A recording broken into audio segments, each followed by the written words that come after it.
Hello everyone, কেমন আছো তোমরা সবাই? আমি শুভ্র, আশা করি তোমরা সবাই খুব ভালো আছো। 3 কোর একাডেমি, যেখানে কনসেপ্ট, ক্ল্যারিটি এবং কনফিডেন্সের কথা বলা হয়, সেখানে তোমাদের সবাইকে স্বাগত।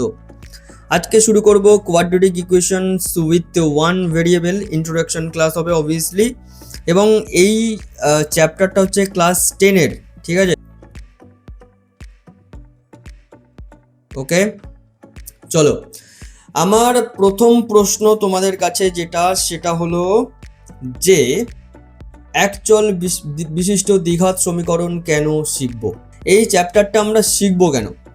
ঠিক আছে, এটা কিন্তু খুব ইম্পর্টেন্ট। কোনো চ্যাপ্টার কেন শিখবো এটা যদি আমরা জানি, তাহলে চ্যাপ্টার বা ওই সাবজেক্টটা বা ওই অধ্যায়টা শেখার প্রতি একটা আলাদা ইন্টারেস্ট জন্মায়।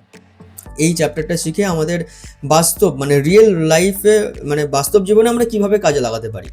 ফার্স্ট তোমাদের একটা কথা বলি, প্রথম যেখানে তোমরা তোমাদের কাজে লাগাতে পারবে সেটা হচ্ছে এরিয়া ক্যালকুলেশন।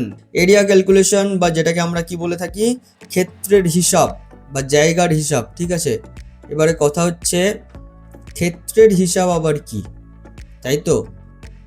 দেখো আমি বলছি, ধরো তোমরা প্রত্যেকেই স্কুলে যাও, স্কুলে কোথায় গিয়ে বসো? ক্লাসরুমে বসো অবভিয়াসলি। ধরো ক্লাসরুমের মেঝে, এটা কি আঁকছি? ক্লাসরুমের মেঝে, ঠিক আছে? এই যে ক্লাসরুমের মেঝেটা আছে দেখতে পাচ্ছ, এই মেঝেটার মধ্যে ধরো ঠিক করা হলো যে কার্পেট পাতা হবে। কি পাতা হবে? কার্পেট। এই মেঝের ওপরে একটা কার্পেট পাতা হবে। এবার কথা হলো, তোমার কাছে কি কি ডেটা থাকবে? এটাকে আমরা কি বলবো? দৈর্ঘ্য। মেঝের এটাকে কি বলবো? দৈর্ঘ্য। তাহলে এটা কি হবে দাদা বা স্যার, হোয়াট এভার? প্রস্থ। এটাকে কি বলবো? প্রস্থ। এবার একটা কন্ডিশন আছে। কি কন্ডিশন? কথাটা হলো, এখানে একটা কথা বলে দেওয়া আছে, দৈর্ঘ্য প্রস্থের থেকে 3 মিটার বেশি। তাহলে এবার একটা কথা বলো, প্রস্থকে যদি আমি এক্স ধরি, তাহলে দৈর্ঘ্য কি হবে? দৈর্ঘ্য প্রস্থের থেকে 3 মিটার বেশি, তাহলে কি হবে? X plus 3। এটা যদি এক্স মিটার হয়, তাহলে প্রস্থ কি হবে? দৈর্ঘ্য কি হবে? X plus 3। বোঝাতে পারলাম?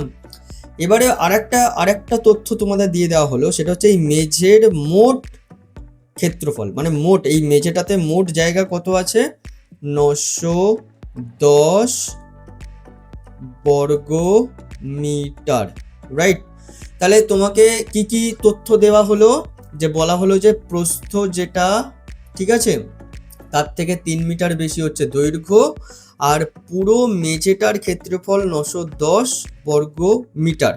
যদি হয়, তুমি দোকানে গেলে দোকানদারের কাছে গিয়ে তাহলে কি বলবে? যে কত দৈর্ঘ্য এবং কত প্রস্থের কার্পেট বা কত বাই কত কার্পেট আমার লাগবে, এটা তো বলতে হবে। দোকানদারকে গিয়ে বলতে হবে যে দাদা আমাকে এত বাই এত বা এত দৈর্ঘ্যের এবং এত প্রস্থের কার্পেট দিন। তো এই ক্ষেত্রে এক্স এর ভ্যালু, মানে দৈর্ঘ্য প্রস্থের ভ্যালু বার করার জন্য যেটা ইম্পর্টেন্ট সেটা হলো এই কোয়াড্রেটিক ইকুয়েশন। কেন শিখবো তাহলে বোঝাতে পারছি। 1 নম্বর। 2 নম্বর হচ্ছে তোমার গতিবেগ ও সময়, স্পিড, টাইম, ডিস্টেন্স। এটা তো তোমরা সবাই শুনেছো। এই যে গতিবেগ এবং সময়, এই ধরো তোমাদের বাড়ি থেকে স্কুল, ঠিক আছে? এই ধরো বাড়ি এঁকে দিলাম, কিন্তু এটা কার বাড়ি? আচ্ছা, ছেলেদের বাড়ি, না ছেলে মেয়ে সবার বাড়ি, যাই হোক, হোয়াট এভার। এই ধরো বাড়ি, এখানে ধরো আছে স্কুল একটা, তোমরা সব স্কুলে যাও। তো এই বাড়ি থেকে স্কুলে যাওয়ার জন্য যে রাস্তা, ঠিক আছে, এখানটা ধরো একটা রাস্তা আছে, বিশাল চওড়া একটা বড় সড়ো রাস্তা। এই রাস্তার দৈর্ঘ্যটা ধরো ফিক্সড, বাড়ি থেকে স্কুলের দূরত্ব কি হবে? ফিক্সডই হবে। তো তোমার ধরো গতিবেগ যদি বেড়ে যায়, ভালো করে বুঝবে, গতিবেগ যদি বেড়ে যায় তাহলে সময় কি হবে? সময় কম লাগবে। আর গতিবেগ যদি কমে যায় কি হবে? গতিবেগ যদি কমে যায় তাহলে সময় বেশি লাগবে।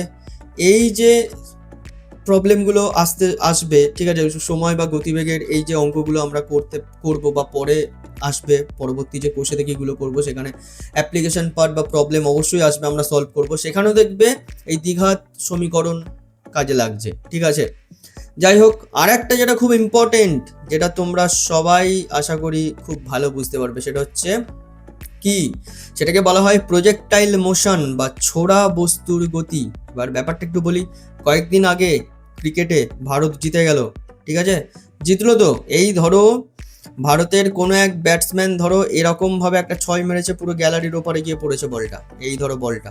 তাহলে এই যে বাঁকা যে পথ, এই বাঁকা পথটা যে মানে যে সমীকরণ মেনে চলে, ব্যাপারটা ভালো করে বুঝবে, এই যে বাঁকা পথটা যে সমীকরণ মেনে চলে সেটা কিন্তু এই দ্বিঘাত সমীকরণ বা quadratic equation with one variable. ব্যাপারটা কিন্তু হালকাতে নিলে হবে না। এছাড়া ধরো কোনো রকেট, ধরো এখন তো দেখতেই পাচ্ছ বিদেশে প্রচুর যুদ্ধ হচ্ছে, মিসাইল মানে মারামারি হচ্ছে, ব্রুজ খালিফা তো গেল ভেঙে, যাই হোক।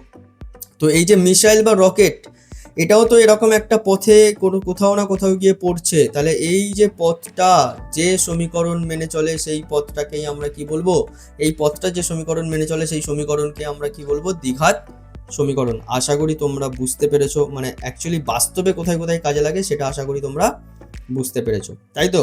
তাহলে অনেক মানে এইটা শিখতে কেন হবে সেটা বুঝতে পারলে। আচ্ছা, এবারে যাই নামের ময়না তদন্ত। এবার কথা হচ্ছে দাদা নাম কি? এই যে আমি বলছি না, এখানে লিখছি, এই যে বলছি না এক চল, ঠিক আছে, বিশিষ্ট দ্বিঘাত, দ্বিঘাত, তাহলে এখানে এই যে এক চল আর এই যে দ্বিঘাত, ঠিক আছে, এই এক চল মানে কি, যেখানে একটাই চল থাকবে, কি হবে, একটাই চল। এবার চল মানে কি? চল মানে হচ্ছে ভেরিয়েবল, মানে ধরো এক্স, ঠিক আছে, এই ধরো এক্স স্কোয়ার প্লাস ধরো 5x প্লাস ধরো 6 ইকুয়াল টু ধরো আমি 0 লিখলাম। এটা একটা সমীকরণ, ঠিক কি না? এখানে এটা কি একটা সমীকরণ, ইয়েস অর নো সমীকরণ। তাহলে এখানে চল মানে এই যে এক্স, দেখো এখানে এক্স আছে, এখানে এক্স আছে, আর কোথাও অন্য মানে এক্স ছাড়া কি ওয়াই বা জেড বা অন্য কোনো চল আছে কি? নেই। তাহলে এক চল মানে যে সমীকরণে শুধুমাত্র একটাই ভেরিয়েবল হবে, একটাই চল থাকবে, তাকে আমরা কি বলবো, এক চল, ঠিক আছে। আচ্ছা, এবারে কথা হলো দ্বিঘাত। দ্বিঘাত মানে এই যে চল, এই যে আমি বললাম এক্স, একটা কথা তো বলতেই ভুলে গেছি, এই যে এক্স বললাম না, এই এক্স কিন্তু নায়ক। এক্স কি? নায়ক, একদম। এই যে চ্যাপ্টারের নায়ক হলো আমাদের এক্স। তো নায়ক, তো তার তো একটা আলাদা পাওয়ার থাকবে। পাওয়ার মানে এই কোনো চলের মাথাতে যেটা থাকে এটাকে কি বলে, বাংলাতে ঘাত বা ইংলিশে কি বলে, পাওয়ার। তো এই দ্বিঘাত মানে এর পাওয়ার কি হবে, সব সময় 2 হবে। বোঝাতে পারছি হ্যাঁ কি না? তাহলে quadratic equations with one variable বা দ্বিঘাত সমীকরণের যে চল তার পাওয়ার সবসময় কি হবে, 2 হবে। দ্বিঘাত এই জন্য, বোঝাতে পারলাম?